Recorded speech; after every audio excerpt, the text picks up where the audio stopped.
La noche ya había caído y todo el pueblo estaba sumido en el silencio. Los perros se habían quedado tranquilos y las luces en las ventanas de las casas se habían apagado. El silencio era tan denso que parecía una cuerda tensa suspendida en el aire. El mundo se deslizaba suavemente hacia el sueño, esperando la llegada de un nuevo amanecer para llenar el paisaje de colores. Ana, una mujer de unos 30 años, se sentaba en el porche de su casa, observando el cielo estrellado. Las estrellas brillaban con una intensidad especial, como solo lo hacen en las noches de agosto. Parecían granos dispersos por el cielo, bañados en una luz tenue y fosforescente. Hacía frío. Ana sintió un escalofrío y se envolvió más en su chal ligero. Todo a su alrededor parecía haberse desvanecido.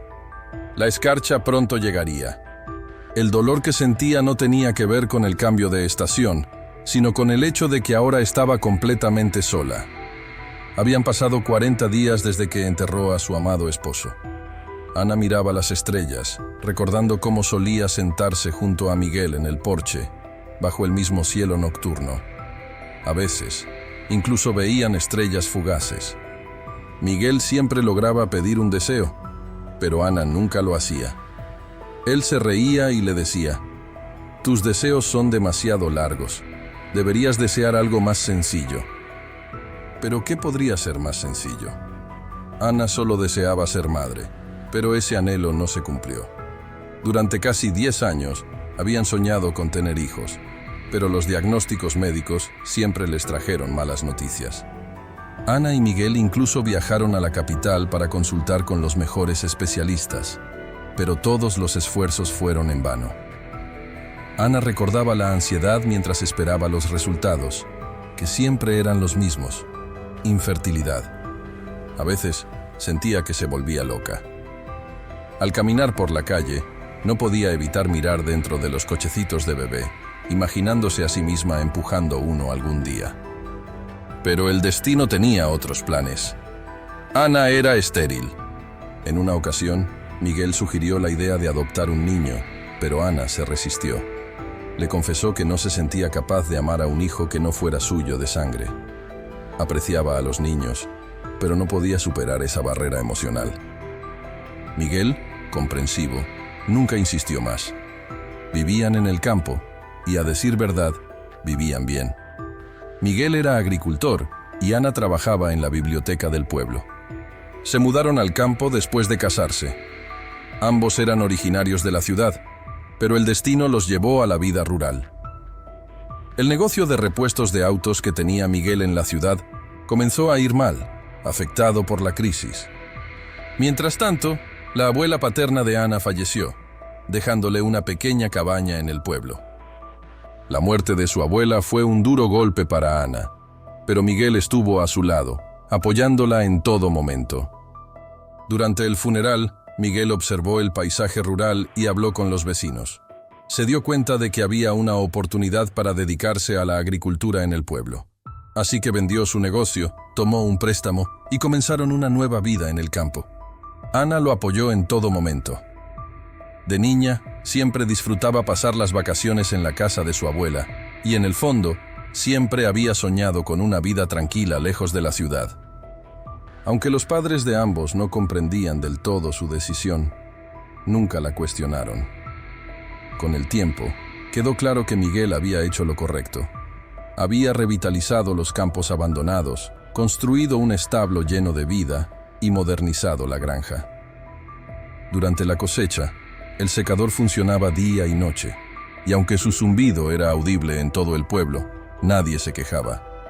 De hecho, la gente estaba agradecida, ya que Miguel había traído trabajo y prosperidad a la comunidad. Miguel parecía renacer en el campo, y pronto se dio cuenta de que no era necesario depender solo de la ciudad para hacer negocios. La vida en el campo también podía ser fructífera.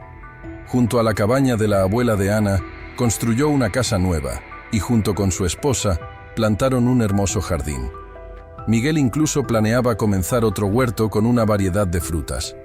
Para ello, comenzó a estudiar horticultura. Pasaba horas leyendo sobre el tema en un viejo granero que había convertido en su estudio personal. El estudio, aunque modesto, tenía todo lo necesario: una silla, una mesa, una lámpara y una estufa para los días fríos. Ana nunca entendió por qué no instalaba su espacio de trabajo dentro de la casa, donde estaría más cómodo. Pero Miguel siempre se reía y decía que en su pequeño estudio se sentía más cerca de la naturaleza. Además, siempre mantenía el granero cerrado con llave cuando no estaba. Ana no se molestaba por esto. Sabía que ese era el refugio de Miguel, donde podía dedicarse a su pasión sin distracciones. Por las noches, después de su trabajo en la granja, Miguel se sumergía en libros de jardinería. Incluso consultó varias veces con los viveros locales. Estaba en camino de cumplir su próximo gran sueño. Ya había preparado el terreno para lo que sería su nuevo huerto. Todo parecía estar bien encaminado, hasta esa trágica tarde en que Miguel comenzó a sentir un dolor agudo en la espalda. Durante el día, había estado ayudando a algunos hombres a descargar bolsas de cemento. Pensó que simplemente se había esforzado demasiado al cargar esas pesadas bolsas. Ana lo regañó en ese momento. ¿Por qué asumes todo ese trabajo? Hay gente contratada para eso. A ellos les pagan, no a ti. Pero Miguel lo desestimó, diciendo: si no hubiera ayudado, habría tomado mucho más tiempo. Además, empezó a lloviznar, y el cemento podría haberse mojado.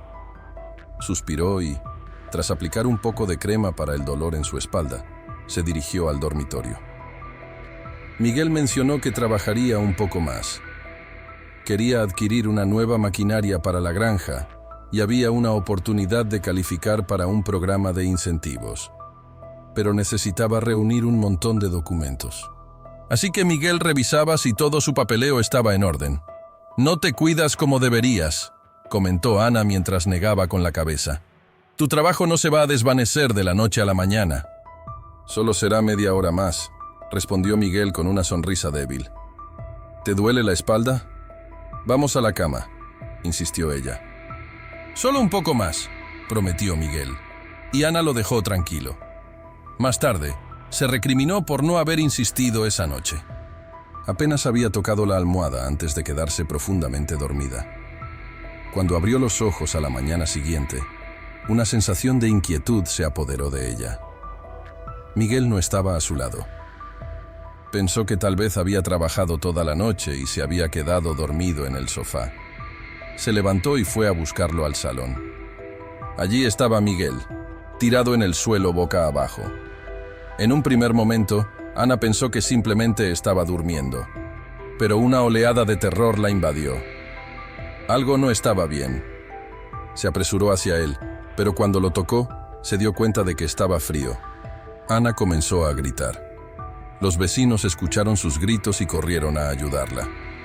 Más tarde, en la morgue, le informaron que el corazón de Miguel estaba tan debilitado como el de un hombre anciano, como si tuviera 80 años. ¿Por qué? ¿Cómo es posible?, se preguntaba Ana. Miguel nunca se había quejado de su corazón. No bebía, no fumaba y nunca se preocupaba por cosas triviales. A lo que el patólogo le respondió: que no se quejara no significa que no le doliera. Ese era Miguel. Nunca prestaba atención a sus dolencias. Si algo le dolía, simplemente tomaba una pastilla y seguía trabajando. Siempre estaba absorbido por su trabajo, y así fue como terminó agotándose antes de tiempo. Un ataque al corazón lo sorprendió y lo arrebató de este mundo. Ana no podía asimilar lo que había pasado. Gente de la ciudad, los aldeanos y los compañeros agricultores vinieron a despedir a Miguel. Todos lo respetaban y lloraban su partida. Sin embargo, fue especialmente difícil para los padres de Miguel. Ana no podía aceptar que él ya no estuviera. Después del funeral, sus suegros insistieron en que regresara a la ciudad con ellos. Pero ella se negó. No podía abandonar el legado que Miguel había dejado. Aunque no entendía mucho sobre la granja, estaba decidida a averiguarlo. Y por eso, los padres de Miguel le estaban agradecidos. La granja significaba más para Miguel que un simple negocio. Era su pasión, y dejar que todo se desvaneciera habría sido un desperdicio.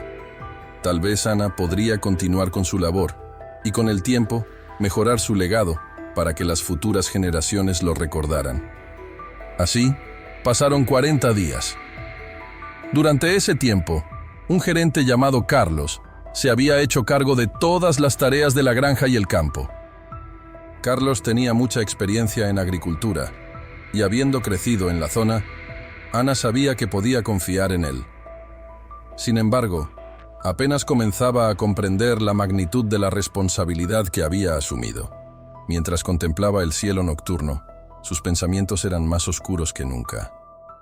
Entonces, una estrella fugaz cruzó el cielo. Curiosamente, esa vez pareció moverse más lentamente de lo normal. O al menos eso le pareció a Ana. Tuvo tiempo de murmurar algo. ¿Qué había dicho? No lo supo al instante. Luego se regañó a sí misma. ¿Por qué ahora, cuando Miguel ya no estaba? Ahora estaba sola, y así sería por el resto de su vida. Se prometió no volver a pensar en este doloroso asunto. Ana sintió un escalofrío. Las noches de agosto podían ser traicioneras. Durante el día, el calor era sofocante, pero por la noche, el frío se apoderaba del ambiente. Bueno, mientras no haya heladas, pensó. Aún quedaba tiempo. Ana suspiró una vez más, se levantó y entró en la casa. Necesitaba descansar. Al día siguiente, tendría que entregar la biblioteca al nuevo empleado y luego regresar al campo. Carlos estaba haciendo un buen trabajo, pero Ana sabía que también debía involucrarse en el trabajo. Y quizás eso era lo mejor. Había poco espacio para el dolor, y los pensamientos pesados comenzaban a desvanecerse. Sin embargo, mientras Ana se acomodaba para dormir, las lágrimas seguían cayendo, recordando lo mucho que amaba a su esposo, y lo sigue amando.